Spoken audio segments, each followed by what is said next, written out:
Morning, everybody. It is Thursday, 21st of October, 2021. Now, I am absolutely positively sure that there is a young lady reporter who was at NASCAR last month who is absolutely devastated that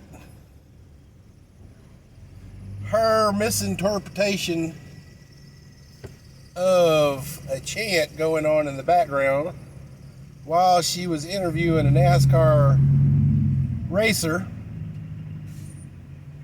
is now a viral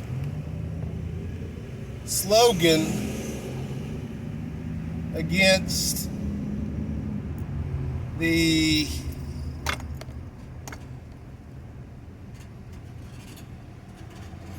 Sleepy Creepy Joe Biden.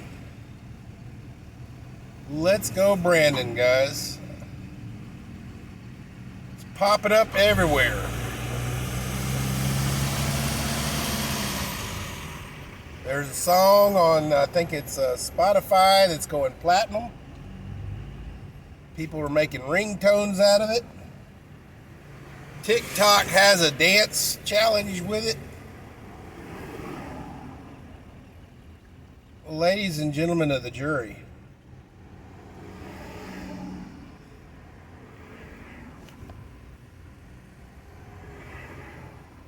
for 4 years, before the man even put his hand on a Bible and swore the oath of office,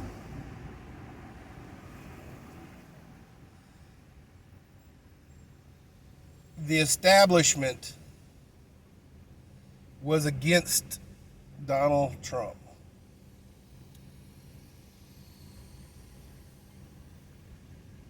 The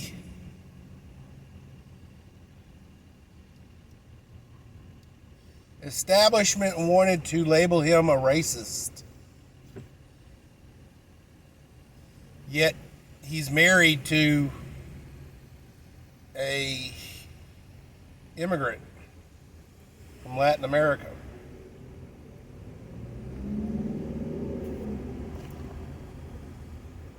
They wanted to label him as sexist. Well, you know, guys, men, real men, like ladies. And guess what, guys? Donald J. Trump is married to a former Playboy bunny.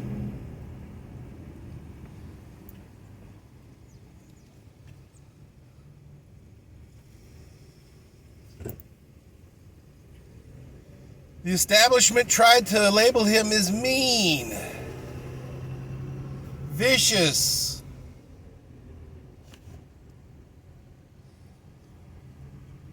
guys.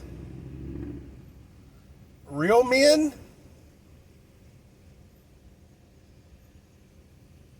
don't mince words.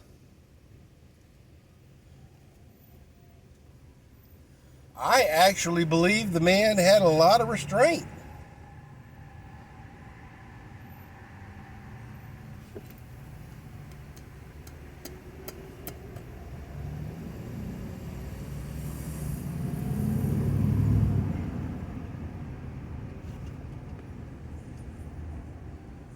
Ladies and gentlemen of the jury,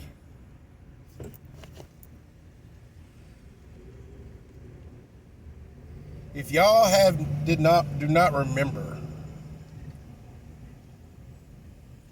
literally the next day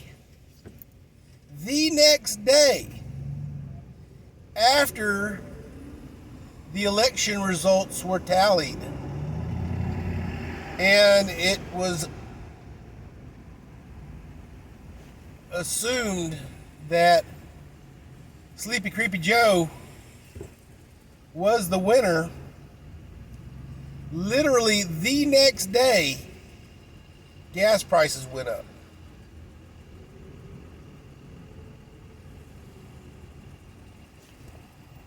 This morning, the cheapest gas I could find was $2.80 a gallon. Ladies and gentlemen of the jury, 1 year ago, last year, this time, I was paying $1.50 a gallon. $1.50.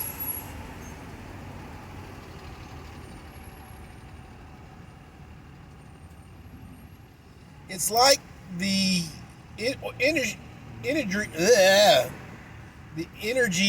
the oil industry knew they were going to be under attack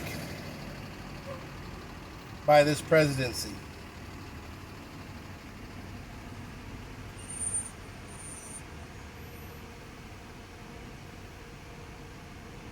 And I mean, I want to be honest, guys. We had some freaking high-ass gas prices during Obama, too.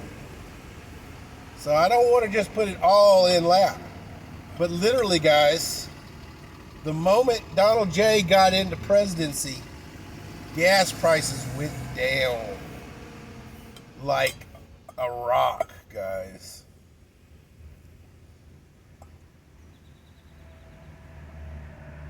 Within weeks of him putting his hand on the Bible and swearing in, Sleepy Creepy Joe immediately had a problem with the border. Because within 24 hours of putting his hand on the Bible, he first order of business was to undo Trump-era border mandates. Second item of his presidency was to undo the pipelines.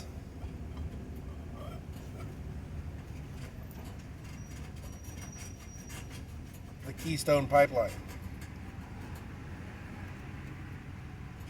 Within 48 hours of his presidency, he basically increased the unemployment load by 10,000 people.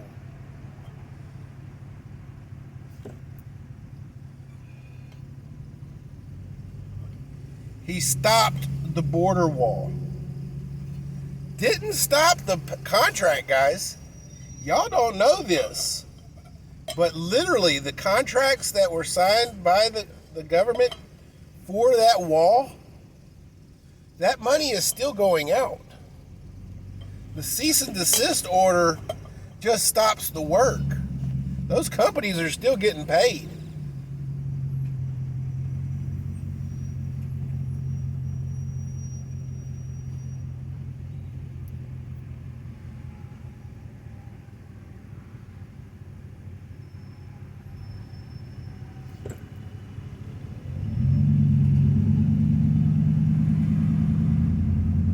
Ladies and gentlemen of the jury, let's go, Brandon.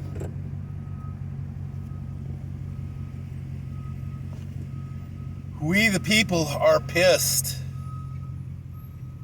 We the people are tired of the fancy flu. We're tired of the overreach it's causing.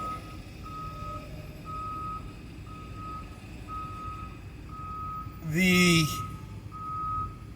cures that they are, these mandates, these blatant constitutional overreaches are worse, are far more damaging than the fancy flu itself.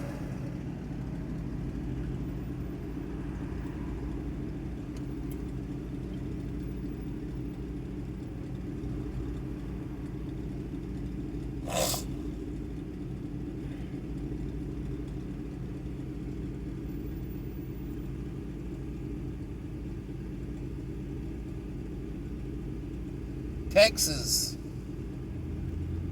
Florida. Virginia is getting ready to elect a new governor, guys.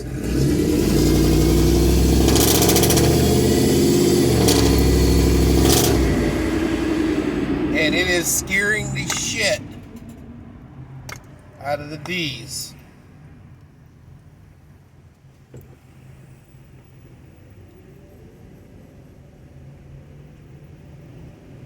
To the point where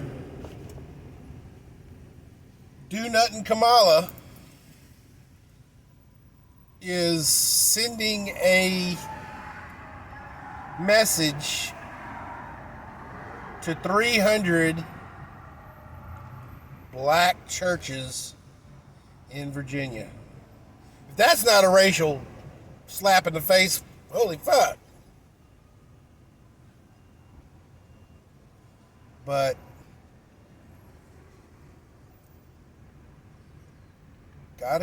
gotta waltz out the token.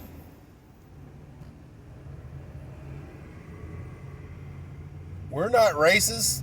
My vice president is black.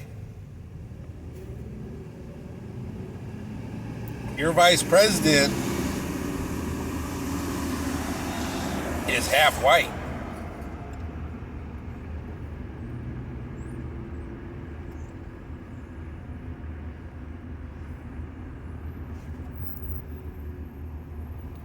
The great Saint Obama was half white.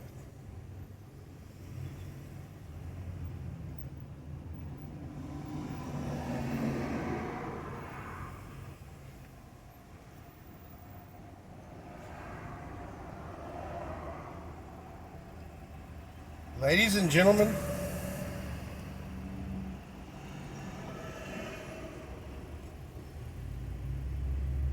Judge Jeanine did a expose about earlier this week. I think it was either earlier this week or end of last week, where she took and showed a video of Barack Hussein Obama saying that if he could, he would love to be a shadow president, rule from the shadows with basically a meat puppet in the White House. He can punch all the buttons from his stately manor in Martha's Vineyard,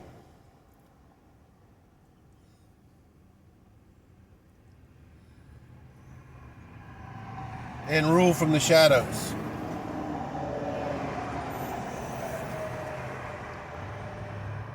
In his sweatpants, nonetheless.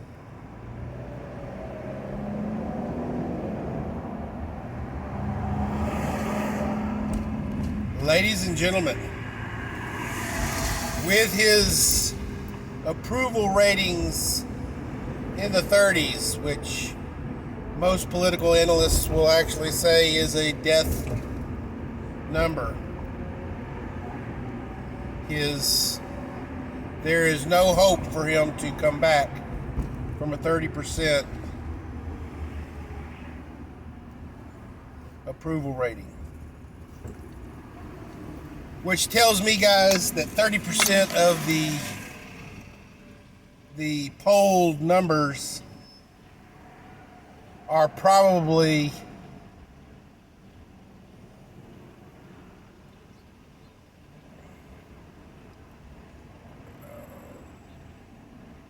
plants. They are part of the control numbers. They will vote yes for the president no matter how bad he is. So that's what that tells me, guys. If you grade that on a curve, then that means that probably only 1% are still in approval of our current president.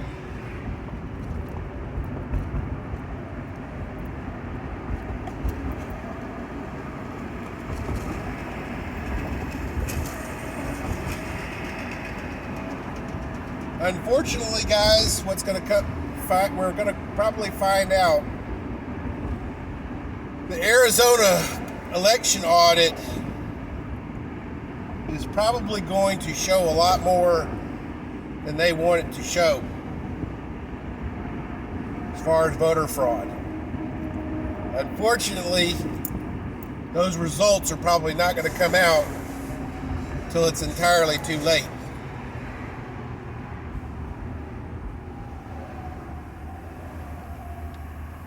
The damage is already done, and it's far too far gone to do anything about it.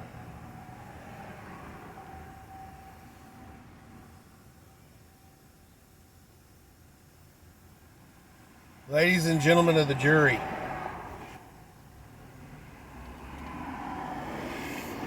let's go, Brandon.